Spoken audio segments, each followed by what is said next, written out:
Good afternoon সবাইকে। সবাই কেমন আছো? আমি অনেক ভালো আছি। আর আজকে যাচ্ছি আমরা আমার মাসির বাড়ি।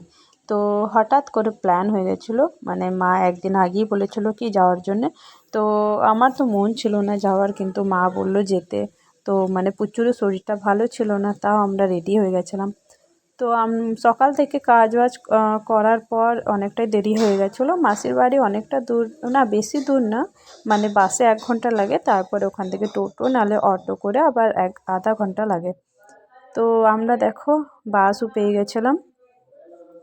আর আমার একটা প্রবলেম হচ্ছে, আমার 4 হুইলারে আবার তারপর 4 হুইলার নাহলে বাসে আমার না বমি আসে। তো সেই জন্যে আমি আগে থেকেই ওষুধ নিয়ে নিয়েছিলাম, বমির ওষুধ বাড়ি থেকেই খেয়ে টিয়ে বেরিয়েছিলাম।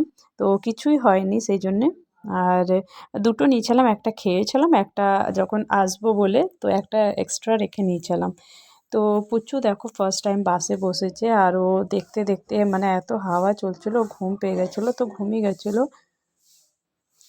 তো হঠাৎ করে প্ল্যান হয়ে গেছিলো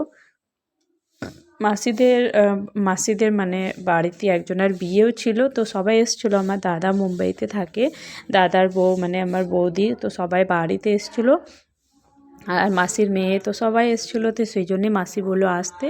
তো অনেক বছর পর যাচ্ছি, মানে লাস্ট টাইম গেছিলাম আমার ভাইয়ের ডেথ হয়ে গেছিলো, আমার মাসির ছোট ছেলে।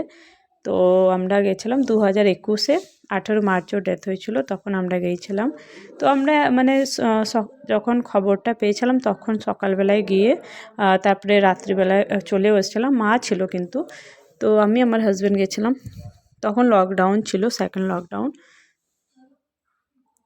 তো দেখো মাসিদের ওখানে আমরা বাসে করে নেমেও পড়েছিলাম। নামার পর আমরা মানে 1 ঘন্টা লেগেছিলো বাসে, নামার পর আমরা অটো পেয়ে গেছিলাম। আর অটো পাওয়ার পর তারপরে ওখানে আরেকটা জায়গায় পৌঁছে ওখান থেকে গ্রামের জন্য অটো ধরতে হয়। তো আমি এই অটোওয়ালাটাকেই বললাম কি আমাদেরকে গ্রামেও ছেড়ে দিতে, কিন্তু মানে 10 মিনিটেরও রাস্তা নয়, কিন্তু বললো 350 টাকা চাওয়া ছিল। তো তারপরে বাবাকে ফোন করলাম, তো বাবা বললো কি 50 টাকা দিলেই চলে যাবে। তো 50 টাকা বললাম, তারপরে আমাদেরকে ছেড়ে দিল গ্রামে। তো খুব ভালো লাগছিলো, আর অনেক বছর পর যাচ্ছিলাম। আর আমার হাজব্যান্ড তো বারণ করছিল কি যাওয়ার এখন দরকারও নেই, কেন কি প্রচুর কিছুদিন থেকে ওর না মানে পেটের কিছু সমস্যা ছিল, পায়খানা করছিল। তো সেই জন্যে আমি ভাবছিলাম কি যদি গ্রামে যদি যায় তো ওর বেশি শরীর খারাপ হয়ে যাবে। কিন্তু মা বাবা বললো হয়তো গ্রামে গিয়ে মানে ওখানকার ওয়েদারটা যদি ভালো থাকে তো শরীরটা ভালো হতে পারে। তো সেই জন্যে গেলাম। তারপরে দেখো এই রাস্তাটা গ্রামের রাস্তা যাচ্ছে। তো ছোটোবেলায় যখন বাবার সঙ্গে মায়ের সঙ্গে আমরা আসতাম, আমরা গরমের ছুটিতে না মাসির বাড়িতেই আসতাম। তো এই রাস্তাটা তখন একদম কাঁচা রাস্তা ছিল, মানে পুরো মাটির রাস্তা, আর বড় বড় পাথর, মানে পাথরের রাস্তা ছিল। তো আমরা তো হেঁটে হেঁটেই যেতাম তখন। তখন কোনো গাড়ি যেত না, কোনো টোটো অটো কিছুই যেত না। তো মানে টোটো না অটো করে 10 মিনিটের রাস্তা। তো এখন তো ভালোভাবেই গাড়ি পাওয়া যায়, তখন তো আমরা হেঁটে হেঁটে যেতাম, আর খুব ভালো লাগতো তখন। আর তখন তো অনেক জঙ্গল ছিল, এখন তো পুরো মাঠ হয়ে গেছে। আর এখন তো দেখো চারিদিকে সর্ষের ভুঁই, আর গম লেগেছিলো, সর্ষে লেগেছিলো, ছোলা সব কিছু লেগেছিলো। আর এত ভালো লাগছিলো, অনেক দিন থেকেই মানে কোথাও যাওয়া হয়নি ঘুরতে। তো তারপরে মা বললো কি একদিন থেকে আমরা চলে আসবো, কিন্তু যাওয়ার পর মায়ের তো মনই পাল্টে গেছিলো। আমরা 1 সপ্তাহ থেকে বাড়ি এসছি।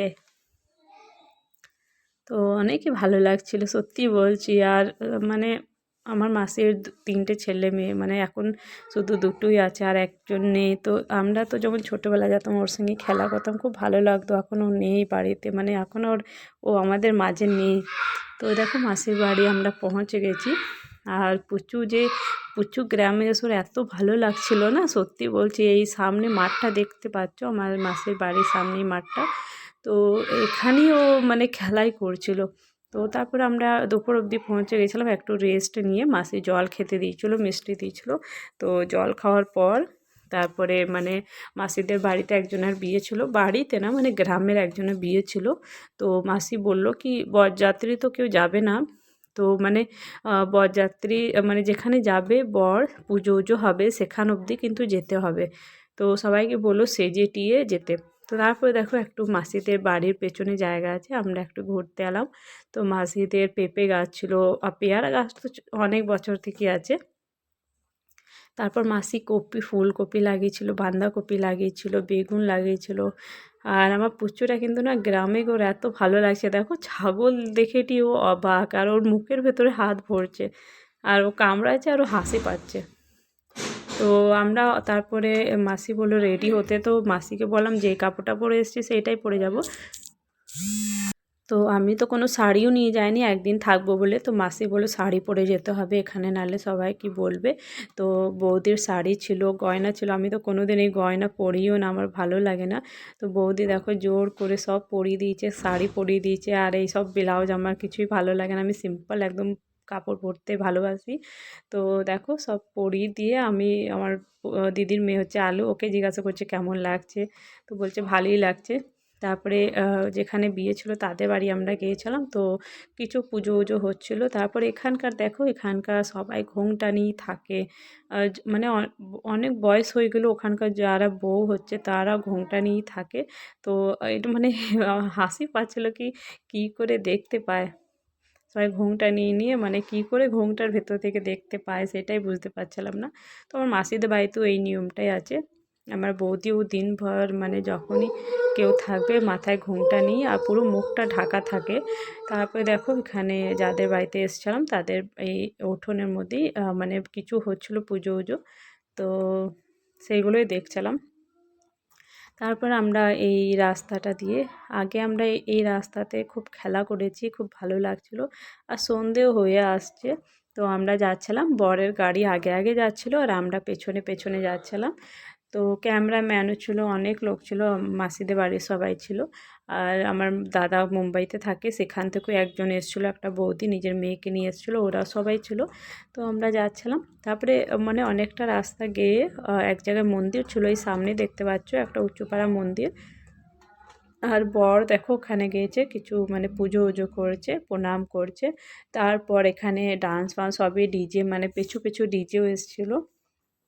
তো এখানে নিয়ম হচ্ছে, এখানে পুজো করার পর তারপরে বরের মানে সব ছিল, বোন, তারপর বৌদি আর সবাই কাকি সবাই ডান্স করছিল এখানে।